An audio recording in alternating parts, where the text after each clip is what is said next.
વિદ્યાર્થી મિત્રો, આપણે પ્રકરણ 3 ચતુષ્કોણની સમજ વિશે જોઈશું. એમાં આપણને બતાવવામાં આવ્યું છે કે સમતલીય વક્ર.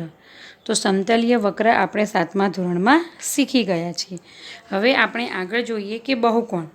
તો ફક્ત રેખાખંડથી બનતા સાદા બંધ વક્રને બહુકોણ કહે છે. અહીંયા આપણને આપેલા છે કે ત્રિકોણ, લંબચોરસ, આ બધા જ આ સાઈડ આપ્યા છે. જે વક્ર જે બહુકોણ છે કે જે શું છે, રેખાખંડથી બનતો બંધ વક્ર છે. જ્યારે આ રેખાખંડથી બને છે પણ વક્ર બંધ નથી, તેથી તે બહુકોણ નથી. જ્યારે આ છે એ વક્ર બહુકોણ છે. હવે આપણે આગળ જોઈએ કે બહુકોણનું વર્ગીકરણ. તો બહુકોણનું વર્ગીકરણ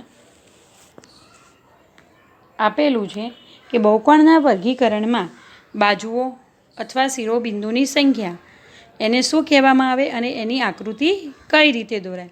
તો અહીંયા આપણને શું આપેલું છે? ત્રિકોણ. તો ત્રિકોણમાં કેટલી બાજુઓ હોય? 1, 2 અને 3. તો અહીંયા આપણે એને ત્રિકોણ કહીએ છીએ. એની બાજુઓ કેટલી છે? તો 3 છે. હવે આપણે આગળ જોઈએ કે ચતુષ્કોણ. જેની 4 બાજુઓ હોય એને ચતુષ્કોણ કહેવાય. એના શિરોબિંદુઓ કેટલા હોય? 4. પંચકોણ હોય તો 5 બિંદુઓ હોય, એટલે કે 5 શિરોબિંદુઓ હોય. ષષ્ઠકોણમાં 6 હોય, સપ્તકોણમાં 7 હોય, અષ્ટકોણમાં 8 હોય, નવકોણમાં 9 હોય અને દસકોણમાં 10 હોય. એ રીતે બહુકોણ દોરી શકાય. બહુકોણ એટલે કે બંધ આકૃતિ, અને શેના દ્વારા બનેલી હોય? રેખાખંડો દ્વારા બનેલી હોય. હવે આપણે જોઈએ વિકર્ણ. વિકર્ણ એ બહુકોણનો વિકર્ણ એ ક્રમિક ના હોય તેવા શિરોબિંદુઓને જોડવાથી મળે છે. ક્રમિક એટલે કે એસ પછી આર. તો એસ અને આરને જોડવામાં આવતો નથી, પરંતુ પી અને આરને જોડવામાં આવે છે, અને એસ અને ક્યુને જોડવામાં આવે છે. એને તેના શું કહેવામાં આવે છે? વિકર્ણ. અહીંયા બી આપણને બતાવ્યું છે કે એ બી સી ડી ઈ. તો એને ડી સાથે, ઈને સી સાથે, બીને ઈ સાથે, પણ બંને બિંદુઓ બાજુઓના બિંદુઓ સાથે જોડવામાં આવતા નથી. જોડવામાં આવે તો તે સમાંતર રેખા બને, અને જેને અલગ અલગ બિંદુઓથી જોડવામાં આવે તો વિકર્ણ બને છે. હવે વિકર્ણમાં પણ આપણે આગળ જોઈએ કે વિકર્ણ. તો ઉપરોક્ત આકૃતિમાં રહેલા વિકર્ણના નામ આપણે શોધવા છે. તો જ્યારે બંધ વક્રમાં અંતર્ભાગ અને બહિર્ભાગ કોને કહેવાય તે આપણે જોઈએ. અંતર્ભાગ એટલે કે અંદરનો ભાગ, અને બહિર્ભાગ એટલે કે બહારનો ભાગ. હવે આપણે આગળ જોઈએ કે બહિર્મુખ અંતરકોણ અને અંતઃમુખ અંતરકોણ એટલે શું. અહીંયા આપણને બહિર્મુખ અંતરકોણ આપેલા છે અને અહીંયા અંતઃમુખ અંતરકોણ આપેલા છે. આ પ્રકારના બહુકોણ એકબીજાથી કેવી રીતે અલગ છે? કે જે બહુકોણ બહિર્મુખ હોય છે તેમાં વિકર્ણનો કોઈ પણ ભાગના બહિર્કોણના બહિર્ભાગમાં હોતો નથી. એમાં વિકર્ણો હોતા નથી. અથવા બહુકોણના અંતઃભાગમાં રહેલ બે ભિન્ન બિંદુઓને જોડતો કોઈ એક રેખાખંડ સંપૂર્ણ તેના અંતઃજ ભાગમાં હોય છે તેવું બનતું નથી. એટલે કે અહીંયા એકબીજાને વિકર્ણો જોડી શકાય છે, જ્યારે આમાં જોડી શકાતા નથી. જેમાં જોડી શકાય છે તેને બહિર્મુખ બહુકોણ કહે છે, અને નથી જોડી શકાતા તેને અંતઃબહુમુખ કોણ કહે છે. હવે આપણે આગળ જોઈએ નિયમિત બહુકોણ અને અનિયમિત બહુકોણ. અહીંયા નિયમિત બહુકોણ સમબાજુ તથા સમકોણીય બને છે. સમબાજુ એટલે કે સામસામેની બાજુઓ સરખી હોય છે અને ખૂણાઓ પણ સરખા હોય છે. ઉદાહરણ તરીકે ચોરસના બાજુના તથા ખૂણાઓના માપ સમાન હોય છે. આથી તે નિયમિત બહુકોણ છે. લંબકોણ સમકોણીય છે પરંતુ સમબાજુ નથી, તો તે નિયમિત બહુકોણ છે. શું સમબાજુ ત્રિકોણ નિયમિત બહુકોણ છે કે કેમ તે આપણે આગળ જોઈએ. અહીંયા જોઈએ કે નિયમિત બહુકોણ. નિયમિત બહુકોણમાં શું હોય છે કે અગાઉના ધોરણમાં તમે એવો કોઈ ચતુષ્કોણનો અભ્યાસ કર્યો છે કે સમબાજુ હોય છે પણ સમબાજુ નથી હોતો.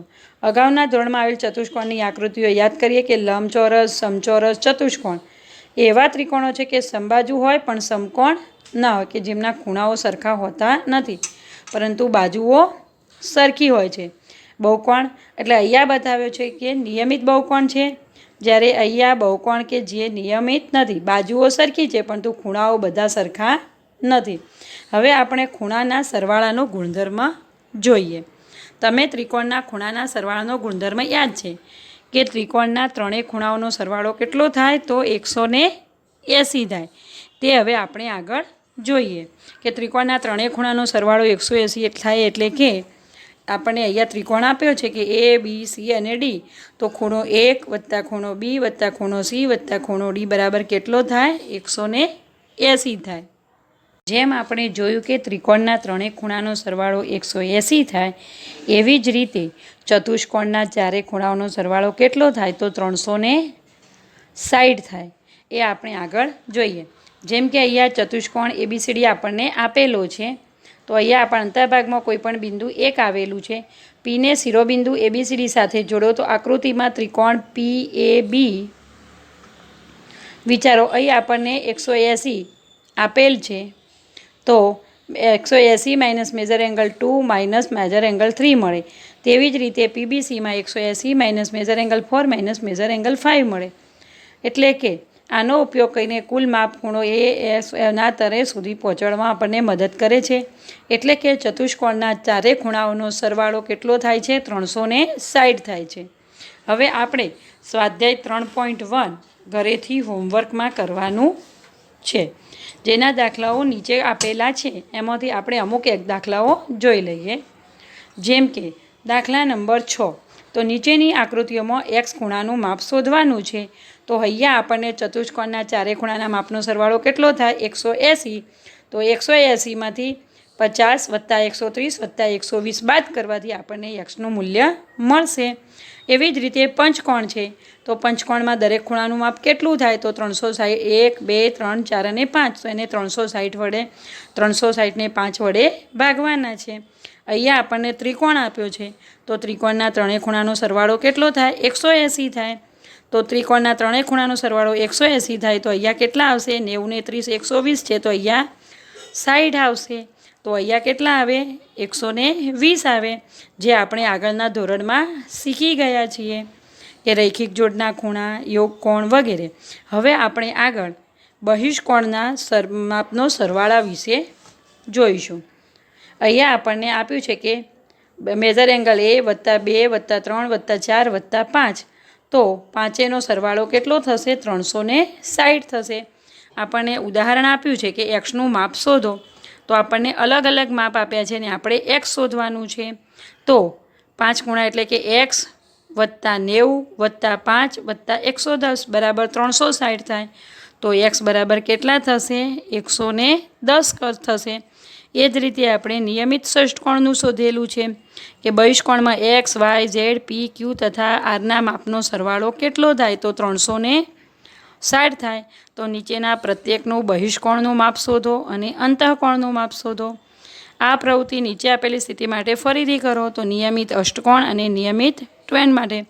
હવે આપણે આગળ જોઈએ ઉદાહરણ નંબર 2. તો એક નિયમિત બહુકોણના પ્રત્યેક બહિષ્કોણનું માપ 45 ડિગ્રી હોય તો તેની બાજુઓની સંખ્યા શોધો. તો બધા જ બહિષ્કોણના માપનો સરવાળો કેટલો થાય? 360 થાય. તો પ્રત્યેક બહિષ્કોણનું માપ કેટલું થાય? 45 થાય. એટલે કે બહિષ્કોણની સંખ્યા બરાબર 360 ભાગ્યા 45 બરાબર કેટલા થાય?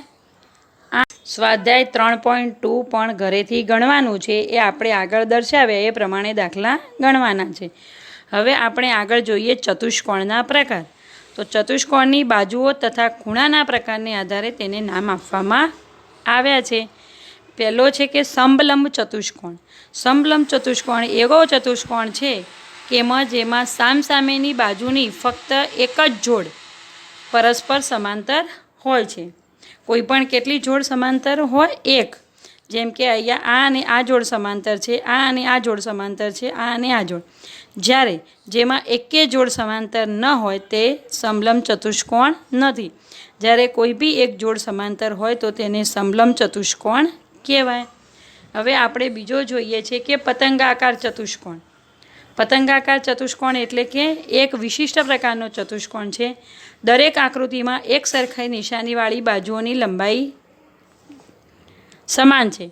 દાખલા તરીકે AB બરાબર AD, BC બરાબર CD, BC બરાબર CD છે. તો એટલે કે આકૃતિનો અભ્યાસ કરી અને પતંગાકાર ચતુષ્કોણ વિશે ધ્યાનથી વાંચો કે પતંગની ચારે બાજુઓ છે, તેની સમાન લંબાઈ વાળેલી પાસેની બે અલગ અલગ જોડ હોય છે. ચોરસને પતંગ કહી શકાય નહીં, કારણ કે કોઈ બી બે જોડો સમાન હોય છે, બાકીની બે બીજી જોડ સમાન હોય છે. તેથી તેને આપણે પતંગાકાર ચતુષ્કોણ કહીશું. હવે આપણે આગળ જોઈએ કે સમાંતર બાજુ ચતુષ્કોણ. સમાંતર બાજુ ચતુષ્કોણ એક ચતુષ્કોણ છે. તેમાં એની ચારે ચાર બાજુઓ શું હોય છે? સમાંતર હોય છે. એટલે કે AB બરાબર DC, AD બરાબર BC, બરાબર છે. તો આપણે સમાંતર બાજુ ચતુષ્કોણને લંબચોરસને સમાંતર બાજુ ચતુષ્કોણ કહી શકાય કે ન કહી શકાય? તો સમાંતર બાજુ ચતુષ્કોણ કહી શકાય. હવે આપણે આગળ જોઈએ સમાંતર બાજુ ચતુષ્કોણના અંગો. સમાંતર બાજુ ચતુષ્કોણને ચાર બાજુ અને ચાર ખૂણા હોય છે. અમુક સમાન માપના હોય છે. આ અંગોને સંબંધિત કેટલાક શબ્દો તમારે આપવા પડશે કે સમાંતર બાજુ ચતુષ્કોણ ABCD આપેલ છે, જેમાં રેખાખંડ AB અને રેખાખંડ CD તેની સામસામેની બાજુઓ છે, જ્યારે AD તથા BC તેની સામસામેની બીજી જોડ બતાવે છે. ખૂણો A અને ખૂણો C સામસામેની એક જોડ છે. આ પ્રકારે ખૂણો B તથા ખૂણો D સામસામેની બાજુઓની જોડ છે. એટલે કે રેખાખંડ AB અને BC પાસેની બાજુઓ છે, અર્થાત એક જ બાજુના અંત્યબિંદુથી બીજી બાજુની શરૂઆત થાય છે. અને BC અને CD પાસેની બાજુઓ છે. બીજી બે પાસોની બાજુની જોડ શોધવાનો પ્રયત્ન કરીએ. અહીંયા ખૂણો A અને ખૂણો B સમાંતર ચતુષ્કોણના પાસેના ખૂણા છે. આ ખૂણાઓ કોઈ એક જ બાજુના અંત્યબિંદુ પર આવેલા છે. ખૂણો B તથા ખૂણો C પાસેના ખૂણા છે. આવી બીજી પાસેના ખૂણાઓની જોડને સમાંતર બાજુ ચતુષ્કોણથી ઓળખવાનો પ્રયત્ન કરીએ. અહીંયા આપણે ગુણધર્મ જોઈએ કે સમાંતર બાજુ ચતુષ્કોણમાં સામસામેની બાજુઓની લંબાઈ કેવી હોય છે? સમાન હોય છે.